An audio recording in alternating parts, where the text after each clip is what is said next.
Okay mga ka-tracker, magandang araw sa inyo. Ipakita ko lang po sa inyo itong unit na Japan Surplus Fuso Canter Wide Closed band body fabricated dito sa loob ng planta. Ayan, nandito po pala tayo sa Calipil Marketing Corporation. Dito po yan matatagpuan sa Barangay Mambugdos, Bacoor, Cavite, na nagbebenta ng mga Japan Surplus truck. At dito na rin nire-recondition. Ayan, kung gusto nyo po ng recondition, pwede. Gusto nyo naman ng as is, pwede po. So ito, recondition unit wide, tapos malaki yung corrugated closed band nya na dito ginawa. Ayan po, ongoing po yung paggawa dito. Urethane paint po yung ginamit dito na pintura, kulay pula. Tapos yung undercoat nito kulay itim, and then frame ng body silver. Ito po, kung gusto nyong palitan ng kulay, i-repaint, change color, pwede po yan. And then sa rehistro, yun na rin po yung color na naka-indicate po doon. Tapos ayan, may rehistro na may plaka na to. Ayan, so kung naghanap po kayo ng Japan Surplus, dito po, marami po dito available. Pili lang po kayo kasi yung mga unit namin dito is as is condition. Saka lang namin nare-recondition kapag napili na ng client. Tulad po nito, ito ay 5 stud, 16 feet ang haba nito. Ayan, tapos may taas to na mga 7 feet pataas to. Tapos yung ano niya, yung lapad niya, ayan, mga 7, lampas to na 7 para.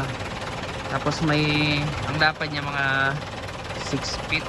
So, tapos may side door siya. Ito yung loob, ginagawa pa ng aming electrician. Ayan.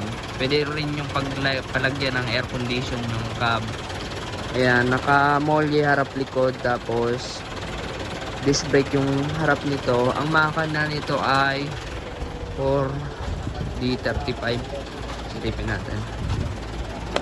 4D33 lang. Mechanical. Ayan, 4D33 lang. Ito yung close band. Ayan, chassis niya, ayan po yung itsura niya. Ayan o. Tapos Japan Surplus, yung mga nakakabit na gulong. Tapos ito yung likod niya.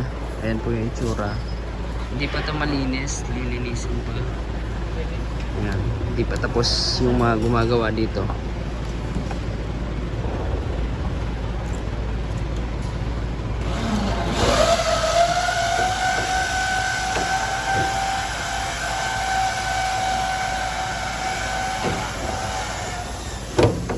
Kita ko sa inyo yung loob. Ito yung loob, ano na rin, naka checkered plate steel, tapos plywood yung panel, pati sa ceiling. Ayan, ayan po yung itsura. Maganda, maganda tingnan. Ayan, kung ano mga ka-tracker, may sukat kayo na dapat yung kailangan nyo, sukat ng van, pwede dito pasadya. Ayan, sa paggawa naman ng van, pag recondition ng unit, inaabot ng 3 weeks to 1 month, depende. Pwedeng mabilis, pwedeng medyo matagalan, pero yan, solid naman yung paghihintay nyo dahil i-re-recon naman. Pag recondition, change oil, tune up, tapos yung mga brake pad, brake shoe, pinapalitan namin. Dapat makakapal yung nakakabit na brake pad, brake shoe, and then lining din, nire-replace na namin kapag may kain. Pero kung wala naman, ayan, nililinis lang namin. And then repack bearing, ayan, lahat check. Pang ilalim, brand new battery na rin. Tapos may warranty, ayan, mga 3 months to 6 months ang warranty natin. Ayan, sa makina. Ayan, ayan, complete standard electrical lights and accessories na. Ayan po yung itsura nyo. Iwawasin pa po namin to. Ayan, diba? Shoutout sa mga taga-Cali dyan na gumagawa ng mga truck dito. Ayan, so So dito lang po yan sa Calipil Marketing Corporation, Barangay Mambugdos, Bacoor, Cavite. Ito po yung QC natin, oh. Yan, di ba? Yung taga-check ng unit. May QC po dito, taga-check ng unit. Ito po, magaling po ito sumipat ng mga unit kung ano yung maayos, di ba? Punta lamang po kayo dito, pwede po kayong mag-walk-in Monday to Saturday 8 AM to 5 PM yung pag-view ng unit. So makita nyo yung mga unit namin na available and then yung mga ginagawa namin para may reference and idea kayo. Ayan, sa may tanong pa, pwede po kayo mag-comment.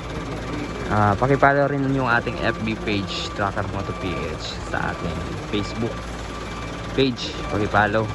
And then kung nagustuhan nyo itong video na to, pakilike, share, and mag-subscribe na rin kung hindi pa po kayo nakaka-subscribe dito. Ayan. So dito ko na po tatapos itong video na to. Shoutout sa mga taga ibang bansa dyan, mga OFW na nanonood sa atin, mga taga Luzon, Visayas, and Mindanao. Sa Bicol din, shoutout sa mga family ko sa Bicol. Ayan, family Nopia, Panyoso, Risian. Shoutout sa inyo mga katracker, sa mga driver dyan ng truck. Ayan, shoutout sa inyo. Maraming salamat. God bless. Bye bye.